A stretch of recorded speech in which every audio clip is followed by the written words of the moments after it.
আজকে জনাব তারেক রহমানের কারামুক্তি দিবস উপলক্ষে উত্তরাঞ্চলের ছাত্র ফোরামে আয়োজিত এই চমৎকার অনুষ্ঠানের সভাপতি আমার স্নেহাস্পদ আতিকুর রহমান রুমন এবং প্রধান অতিথি হিসাবে যিনি আছেন, আমি একটু আপনাদেরকে 2 মিনিট একটু প্লিজ একটু চুপ করে বসুন আপনারা।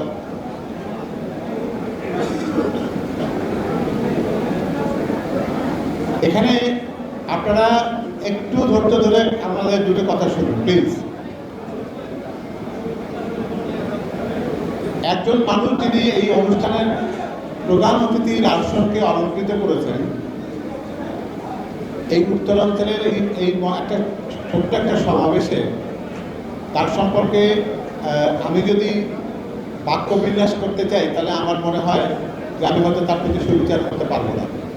খুব সংক্ষেপে এইভাবে বলি, উত্তরাঞ্চলের বৃহত্তর রংপুর, বৃহত্তর বগুড়া এবং রাজশাহী জেলায় তিনি কোনো জায়গাতে তার শৈশব প্রথিত করেছেন, কোনো জায়গায় তিনি তার জীবনের সূচনা করেছেন, আর কোনো জায়গায় তিনি রাজনৈতিক শিক্ষায় পরিশীলিত হয়েছেন, ছাত্র আন্দোলনের পথিকৃত নেতা হিসেবে নিজেকে গড়ে তুলেছেন।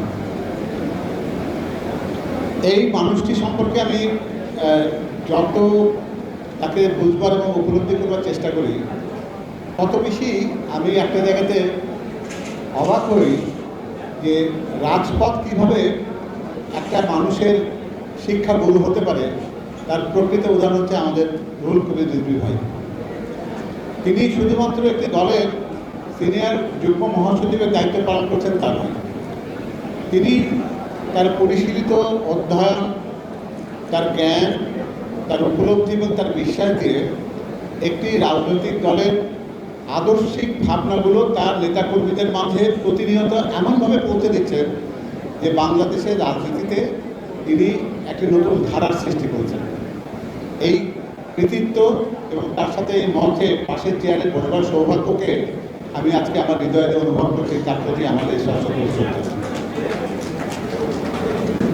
আমরা বিএনপি রাজনীতির সাথে জড়িত এই কথাটি আমাদের জন্য কিন্তু খুব বড় কথা নয়।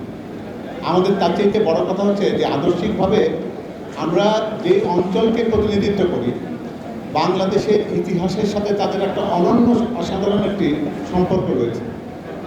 আপনি যদি বাংলাদেশের ইতিহাস লিখতে চান তাহলে আপনি সেই পৌত্রবর্ধনের ইতিহাসকে বাদ দিয়ে বাংলাদেশের ইতিহাস রচনা করতে পারবেন না। মহাস্থানগড় আমাদের ইতিহাসের অংশ নয়, আমাদের সংস্কৃতির অংশ, আমাদের অস্তিত্বের অংশ, আমাদের পরিচিতির অংশ। ঠিক তেমনি সোমপুর বৌদ্ধবিহার, পাহাড়পুর যেটিকে আমরা বলি, সেটি হচ্ছে আমাদের সভ্যতা, আমাদের সংস্কৃতি, আমাদের শিক্ষার একটি অসাধারণ অনুপম উদাহরণ। বাংলাদেশের প্রকৃতিকে যদি আমি বিশ্লেষণ করতে চাই, তবে বাংলাদেশের শীত গ্রীষ্ম এই ষড়ঋতুর প্রতিটি পরিবর্তনের সাথে কিন্তু উত্তরাঞ্চল খুবই অঙ্গাঙ্গিভাবে জড়িত।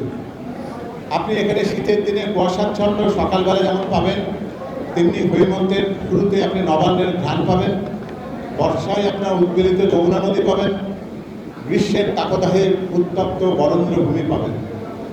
সব কিছু মিলে প্রকৃতির একটি অসাধারণ বৈচিত্র্যময় জায়গা হচ্ছে উত্তরাঞ্চল।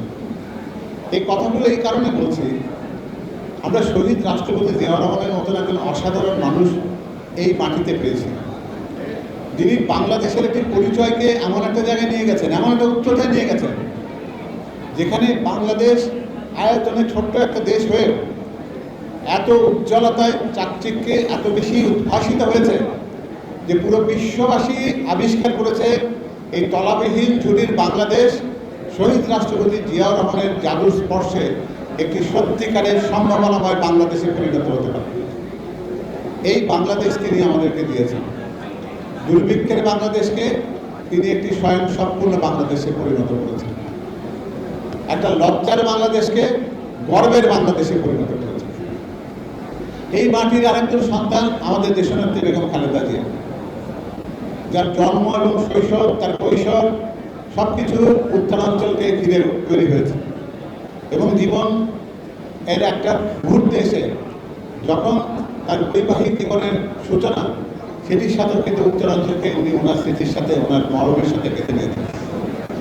এমন একজন মানুষ যাকে রাজনীতিতে যারা আসার কথা ছিল না, যিনি একজন সাধারণ গৃহিণী হিসেবে জীবন অতিবাহিত করার স্বপ্ন নিয়ে কিন্তু সংসারকে বুনেছেন।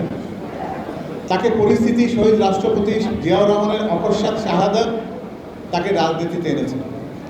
রাজনীতিতে আনার পরে রাজনীতিতে উনি সফল হয়েছেন কেন জানেন?